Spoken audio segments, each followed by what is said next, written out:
it's the way you look in my eyes. How I feel is beyond words can describe. How you ignite this fire so deep inside. Hello everyone.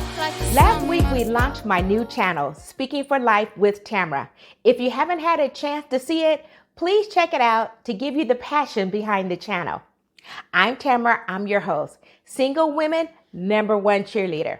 Why the cheerleader? Because oftentimes, which is most of the time, single parents are just exhausted and you need your own little cheering squad. That would be me. Let's get to the topic at hand. I love to decorate my home for the holidays. I love fall. I love the burnt orange colors. I love the gold and I love the browns. Today, I'll go in the garage and I'll pull down my holiday container full of fall decorations. And I know some of you are starting to do the same thing. You guys love to decorate too, but pump your brakes, not so fast. First, let's talk about Christmas. I know. It's only October, but for single mothers, we want to talk about Christmas. Why are we talking about Christmas in October? And the kids, they haven't even gone door to door yet. We haven't set out the table for turkey and dressing. I know. Christmas is one of the most stressful time of the year for single parents. However, Christmas is coming. Whether we want to admit it or not, as long as we're living and breathing, it's coming in a few more months. So we have to come up with a strategy to help single mothers out. One of the most stressful time, Christmas. Why? Money is tight, rent is high, mortgage keeps coming, gas is $6 a gallon, electricity is up, food is up. Single mothers are getting hit from every angle, every side. I could remember back when my daughter was young and it was Christmas time and, we spent a little more money than we should, but we just called up SCE and told them, can we have a little extension? They knew that. And we were going to catch up sometime in January. By February, we had been caught up. But we can't do that now. It's a different day. Yet, mothers still want to provide a Merry Christmas for their children. I got it. I can just hear Dave Ramsey in my ear saying, you can't afford to buy a Christmas gift. You don't have any money. And true, yes, he would be correct. Absolutely. But the truth of the matter is, single mothers want to celebrate Christmas. They want to have their children be able to celebrate Christmas. They don't want their children not to be able to celebrate just because they come from a one-parent home and that one home only has one check. So we're going to develop a family Christmas strategy, a plan, a step-by-step, starting in October. And hopefully some of these strategies that I have used and my friends have used that work for single parenting to help make that track to Christmas time not be so stressful in December.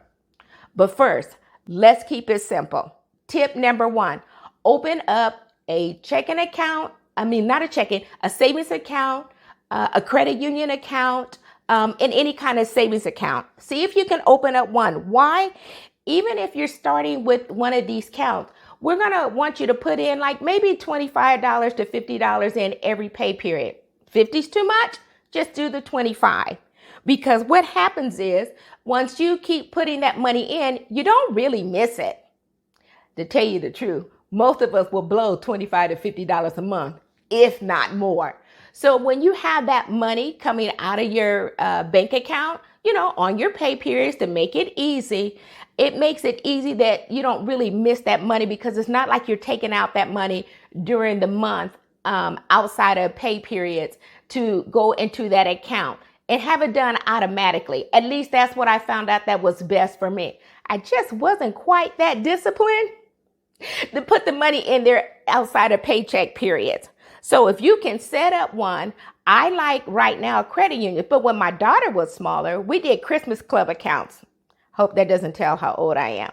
And that Christmas account, when we set it up, we would tell the bank, okay, we need you to take this money out on our pay period. So it would take out at that time, I was only putting $25 in there. But when you put $25 in twice a month for 11 or 12 months, that money adds up. But say even if you, for example, didn't put it in every month, life happens, we understand.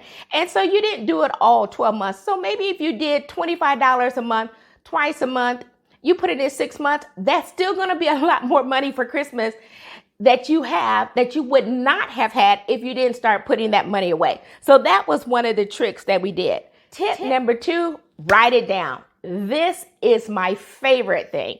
Okay, so about in 2000, 2001, there was a lady who wrote a book and she said, write it down, make it happen.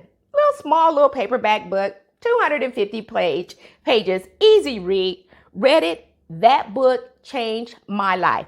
She said, write your goal in life down, and that's the first step towards achieving them. Now, she was not the author of this, but we will let her go ahead and have it because you know what? That's been here from the beginning. Most of us already know that. But we're glad that, I think her name was Henriette or Henriette Klauser. She wrote it and it was good. So here's what the thought is. When you write something down, for some reason, something transpires. It transpires in you, but it just seems like when you write it down and you got pen to paper, and for some reason, putting it down and you're seeing it every day, it really is. When I really started to understand that principle and I started to really use it in my daily life, it really opened up the doors for me. You see this little pad here? Hopefully you can see it. This is a Post-it pad, mini easel pad. It's about 15 by 60. And as you can see, I'm very serious. All these ripples here were pages. So this is what I do. And hopefully it'll help. You don't have to do the same thing. You can use something different. But this is what I did because I love this pad. It's a large size Post-it pad. This is the last sheet. Believe me, I have another one. Here it is. But when it's a regular Post-it, so it sticks. And it sticks. They did a very good job on it. You can buy those at any of the paper stores, Staples, any of them. They have them. So these are the pads that I write everything down. I love these pads because I'll have it in my kitchen. Monday through Friday because I have everything, my list written down. But then when it comes to the weekend and, I have folks in and out of the house. So all I do is take it off the wall, roll it up, hide it somewhere or take it upstairs. And then come Monday through Friday, I put it back on the wall on Monday because what it makes me do is every day I get up, every morning I get up. When I'm upstairs or when I'm down at the table, the first thing I do is I see my list. And so it keeps me focused. It keeps me on track. It really does prevent me from getting distracted from the goals and stuff that I have set. Let me give you an example of how this works. I don't know the science of it. It just works. So I had a bed. I had a bedding set. It was gorgeous. I had it for a long time. I was traveling all over everywhere, California, trying to buy the pieces because somebody would have the dust ruffles, somebody would have the European pillows, someone would have the sham. So I finally got it all together, paid a good little grip for it too many years ago. But I finally had to retire it. It's okay. So I said, the bedroom to me is very important. It is a place where we spend a lot of our time resting, thinking, all kind of things, We suppose they sleep 8 hours. I don't do that anymore, but you know what I mean. You get the drift. So when I decided to get my new bedding, I started checking YouTube. I started checking Pinterest, trying to look for, okay, let me see what I want now. It's a different day and age now. Let me see what makes me feel good. I know I love stuff that's comfort and I love white. And I love beautiful pillows and stuff. I like a beautiful bed. So I was on a serious hunt. So what I did is I finally found what I really liked. And I said, okay, this is going to be pretty. This will hold me for a while. But I knew it was going to be a lot of pieces. So I took my pad and I put it on the wall. And there I go.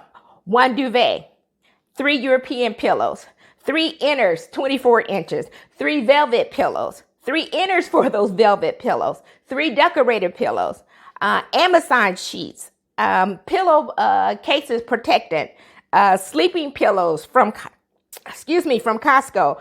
I had to buy 2 comforters, one to put on me, another one to just lay over at the bottom of the bed, just strictly just to look pretty. Everything, silk pillowcases. So I wrote down everything. I had probably a list of 12. I even did a little drawing on my bed just so I know how everything was going to look. And there I was off to the races.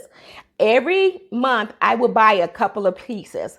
I was really big on not spending. I don't like to bring things in my house that I haven't paid for. I like that comfort and that feeling of knowing that when it's in my house, I really get to enjoy it because it's paid for. So every couple of weeks, I would buy a couple of things on my list. And of course, there might be a month or two where I didn't buy anything, but I just kept going and I kept checking them off. But every day I saw my list, and every day I got tired of looking at that list. But I knew that once you write it down, it's not like you can just let it go. It's like you have to check it off. You have to get it finished. And so there I go every month trying to buy, maybe skip a month and then try to catch up, buy 2 more things. And I buy it. I throw it in the closet. Amazon come ringing the doorbell. I grab it. My daughter's like, you got another piece? I throw it in the closet. It was so bad that when I checked everything off the list, I had to hunt for where I had threw all the pieces. It was hilarious, but I got it. And when I finally got everything done and I said, oh my goodness, I have all my pieces. So I looked for all of my pieces and I started putting my bed together. And I'll take a picture of my bed. So, and it makes me feel good. It may not be your thing, but it just makes me feel like I'm sleeping on a cloud, and I just sleep really well. But the reason why I was able to do that and stay focused is because I wrote it down. Kept checking off on the list. And as soon as I got everything, I was like, oh my God, I did it. And everything was paid for. There was nothing on time. Everything. It just makes for me, I don't know how it is for you, but when I have stuff and I bring it home and it's paid for and I know I can enjoy it, that's the best feeling in the world, especially for a single parent when we're always trying to do this stuff off of one paycheck. Took me a little while, but I got it. So the key of it is you have to just keep it posted somewhere where you can see it. I like those big posters. They have some that are even a little smaller than that, but I like the big ones because, I'm doing things and when I scratch things off, I don't put a check mark. I take a red pen and I put a line through it. I like that visual of knowing it's done and I don't have to go back and revisit that. So now, let's look at this. So we got our key. The first tip we're going to do, if you can, is try to open up a credit union. I'm in California. I'm not sure where you are. We have Navy, we have SCE, we have Arrowhead, and I'm sure there are other ones, but those are the 3 I can think of at the top of my head. Or you can go ahead and go to wherever you do your regular banking, open up a savings account there. If that's too tempting for you, you can go to another bank and open up a savings account. I like the credit union account these days because there's more you can do with that, especially if you decide you need to buy a car or something else. Usually you can get a better rate through the credit union, and they're not as challenging sometimes as some of the banks. You'll have to research that for yourself because it all depends on who you bank with. So we got that. Open up an account so you can have your $25 to $50 a month automatically put in. Or if you're better disciplined than I am, and hopefully you are, you can go ahead and put it in yourself. But you know what? Out of sight, out of mind. That's how I look at it. The second thing was write it down, make it happen. I will post that book at the bottom. I noticed that they're still selling that book in Amazon. I had the first edition, so I think it was about 2000 or 2001, but I think there have been some other updates to the book still. And I believe I still have the book. That's how wonderful I think it was. Small, simple read, but got it done. I'm not sure if it's on Audible. It may be. I'll have to check that out and get back to you. The third, I know you're going to think I'm crazy, but I want you to make your Christmas list in October. Now, this is a very, very, very simple, rough draft. It doesn't have to be perfection. Write it however you want to, but put it on that paper and put 1, 2, 3, and just put the names down. Start, of course, with your children. And then anybody who you think you might want to buy a Christmas gift. Don't think about money right now. I just want you to write down who you want to buy a Christmas gift for. So, of course, your must-have, your children, maybe your parents, your siblings, your best friend, maybe a couple of co-workers. For my daughter, when she was young, we even included the bus driver. They really watched after my daughter. The hairstylist. Maybe it's the teachers if your kids are still young and they're in school. So I want you to write it down, not in any certain order, but just 1, 2, 3, write it down the list. But I do want them to go 1, 2, 3. Okay. Not in order of importance, but we always put our children first. And I want you to marinate on that list for a couple of days because, you might have thought about somebody else you might want to add to the list. Don't worry about money right now. I just want you to make the list. And do me a favor. Don't share this information with anyone. We're doing a family strategy, Christmas strategy for you.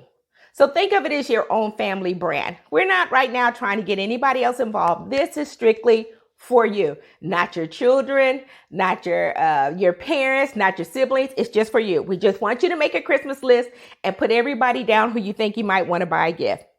Now, at the end of the week, I want you to put a dollar figure to that. Once you think you got all the names, put a dollar figure next to everybody's name, how much you think you might spend on their gift. Because, and the reason why I say that, some people in the family are very simple. I don't need much. Just give them something that they always use and they're happy. But then you have some friends who are a little more maybe high end and they're like, okay, I want a beautiful, she likes to wear these beautiful scarves or these really nice earrings or something like that. So put a dollar figure next to their name. It doesn't have to be exact. We're just saying, if you had to go out and buy a gift, and not if money wasn't an object, because money is always an object, but just, how much you might spend if, you had the money to buy the gift. And I want you to put a dollar figure next to everybody's name. Now, I want you until the end of the week, I want you to keep looking at that number and I want you to total up that number. Don't do anything else with it. Don't think about it. I just want you to total that number up and keep it at the bottom. And I want you to keep looking at that list. And I want you to keep looking at that total dollar figure. Now, your money is already going into your savings account. And I don't know what it is about when you start seeing your bank grow, even if it's just by a little bit, you kind of feel like, okay, I'm doing okay. I'm saving a little money because remember before you might not have been saving any money outside of, having the money to pay for your bills. But this is what I want you to do. I just want you to I want you to marinate over the list and I want you to marinate over the dollars. So this is only 3 tips. Very, very simple. We're not trying to make this deep, trying to make it heavy. We're just trying to help single women come up with their own family Christmas strategy because Christmas is coming. And we just really at this day and age, and because things have really been so stressful, what's going on in the world today. And I'm not a gloom and doom. I really stay pretty positive most of the time, but I'm also a realist. Gas is $6 a gallon. That's real. So, and if I don't keep anything else up in my house, SCE is going to be running because I'm a woman of a particular age and baby, I have to try to stay cool because you can probably see I'm already sweating a little bit right now, but that's okay. That's normal. So, but those are my 3 tips. And so let's just think about those. So hopefully when you come back next week, we will kind of carry on because we're going to develop this and we're going to make sure that you and your lovely children, who mean the world to us, can have them a wonderful Christmas even during this time. Because one thing I do know, as kids get older and they start having their own families, they'll remember. And they'll remember what mom did. And they will say, wow, you know what? We didn't have a lot. But my mom made Christmas still special for us. We might have missed some things, but we didn't know it. And it will all be because you, mom, you did it. You thought about Christmas in October. And I myself, I'll start shopping. So I will be going along the same process with you because this is what I've always done. And it has been the best. It has been the best strategy that I have come up with just to make Christmas and the holiday season, that everything to go kind of smooth. So I'm right along with you during this C period, with all the things that are going on. So we're going to do this not individually. We're going to do this together. We're going to do it as a team. We're all on the same squad. We all got the same goal. We all want to win. We all want our children to have a nice Christmas. So until then, until next week, please share this video with some of your friends who may also be single parents, male or female. The rules still apply. It doesn't matter. But yes, if you have some friends that could use this same kind of information, please pass it along and share my video with them. And then tell them to please come on. We'll upload again next week on Sunday. But yes, tell them to come and join us. So until then, please click the like button if you can, and the notification button so you know when we upload another video. Until then, thank you very much. I really appreciate you guys, and we're going to enjoy this process, and we're going to have fun. Until then, I can't even explain it. Maybe it's the way you look in my eyes. How I feel is beyond words can describe. How you ignite this fire so